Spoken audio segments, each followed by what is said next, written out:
இப்போது புதிய அறிமுகம் ஆச்சி ஹோட்டல் சாம்பார் 50 கிராம் ரூபாய் 20 மட்டுமே. தமிழக அரசின் நிதி நிலவரம் குறித்த எடப்பாடி பழனிசாமியின் குற்றச்சாட்டு அடிப்படை ஆதாரமற்றது என்ற நிதித்துறை அமைச்சர் தங்கம் தென்னரசு எதிர்க்கட்சித் தலைவராக இருந்து கொண்டு மக்களிடம் தவறான தகவல்களை கூறலாமா என கேள்வி எழுப்பியுள்ளார்.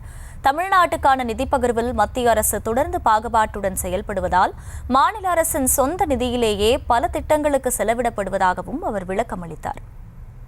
இன்னைக்கு ஸ்டாலின் அரசாங்கம் திவாலாக போகுது. நான் இருக்கும்போது அண்ணா திமுக அரசாங்கம் கடன் ஆக்கிட்டு இருந்தது. 70 ஆண்டு காலம் ஆட்சி புரிந்தாங்க. பல திமுக ஆட்சி, அண்ணா திமுக ஆட்சி, அண்ணா திமுக ஆட்சி, திமுக ஆட்சி மாறி மாறி ஆட்சிக்கு வந்தாங்க. 2021 மொத்தமா 5,18,000 கோடி தான் தமிழ்நாட்டினுடைய கடன். இவர்கள் ஆட்சிக்கு வந்து திமுக ஆட்சிக்கு வந்து இந்த 4 ஆண்டுல 3,53,000 கோடி கடன் வாங்கி இருக்கிறீங்க. 3,53,000 கோடி கடன் வாங்கிட்டீங்க. அண்ணா திமுக ஆட்சியில் பாத்தீங்கன்னா 5,18,000 கோடி 2020-21 அதுல 1,14,000 கோடி திமுக கடன் வாங்கி வச்சுட்டு போயிட்டான். 2011 நம்ம ஆட்சிக்கு வரும்போது 1,14,000 கோடி திமுக ஆட்சியில இருந்து விலகின்ற பொழுது அம்மா 1,14,000 கடன்ல ஆட்சி துவங்குறாங்க. 4 லட்சத்தி மீதி என்ன 5-18 1-14 போனா 4,04,000 கோடி. 36,000 கோடி கொரோனா தொற்று, 36,000 கோடி செலவு.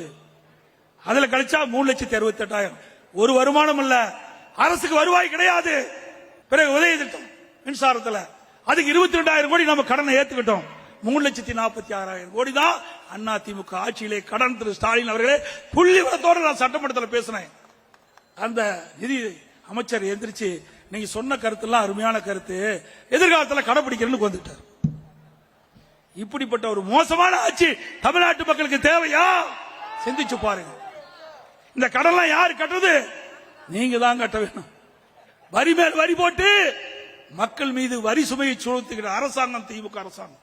கரண்ட் திமுக ஆட்சிக்கு வந்தா நாங்க வரி உயர்வு செய்ய மாட்டோம் சொன்னீங்க, வரியை உயர்த்த மாட்டோம் சொன்னீங்க.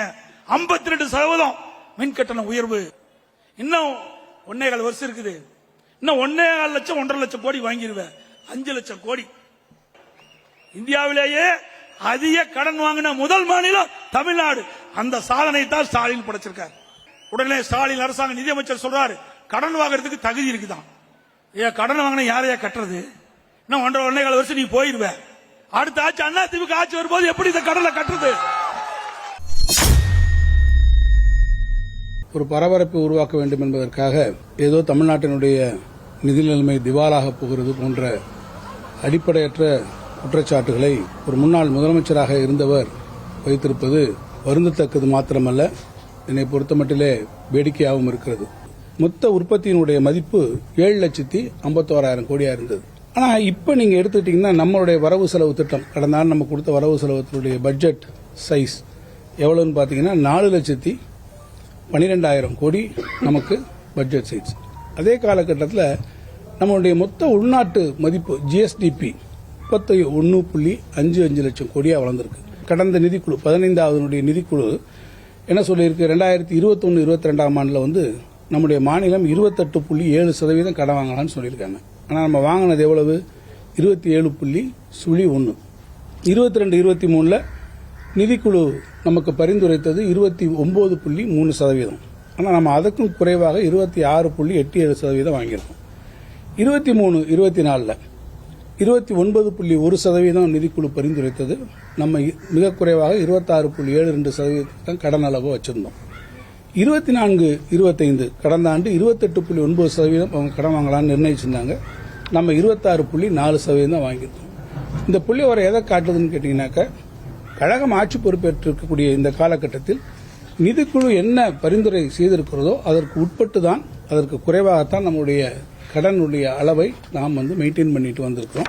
எனவே நாங்க 3 லட்சம் வாங்கல, நீங்க 5 லட்சம் வாங்குறதுன்றதே இது கடன். ஆனா கடன் யாரு? எல்லாரும் அவங்க கட்சியிலே அவர் ஒத்துக்கிறார், கடன் நாங்க வாங்கியிருக்கோம் என்று ஒத்துக்கிறார். கடன் வாங்கக்கூடிய அந்த காலகட்டத்தில் வாங்கக்கூடிய கடனை எப்படி திருப்பி செலுத்த வேண்டும் என்பதும், வரம்புக்குள் நாம் கடன் வாங்கி இருக்கிறோமா என்பதுதான் மிகப்பெரிய முக்கியம். எனவே தமிழ்நாட்டினுடைய நிதி நிலைமை என்பது கட்டுக்குள் இருக்கிறது. மெட்ரோ ரயில் திட்டம், அந்த திட்டத்துக்கு நாங்க தான் அமித்ஷாவை கொண்டாந்து அடிக்கல் நாட்டணும்னு சொல்றாங்க. அடிக்கல் நாட்டினீங்க, பேர் வச்சிங்க, சோறு வச்சிங்களா? அதுக்காக 10 பைசா பணம் வந்தது? அதுவரை பணம் அதுவரை வரல, அவங்க கொடுக்கல. ஆனால் நம்முடைய அரசு 26,000 கோடி ரூபாய் மாநிலத்தினுடைய சொந்த நிதியிலிருந்து நம்ம இப்போ நம்முடைய அரசாங்கம் இன்றைக்கு முதலமைச்சருடைய அரசாங்கம் இன்றைக்கு அதுக்கு செலவழித்திருக்கிறது.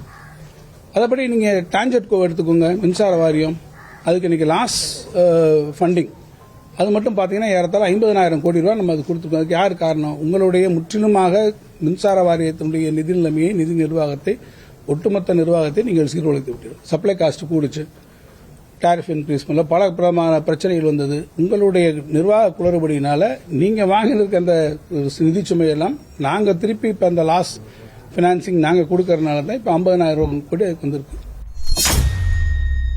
இப்போது புதிய அறிமுகம் ஆச்சி ஹோட்டல் சாம்பார் 50 கிராம் ரூபாய் 20 மட்டுமே.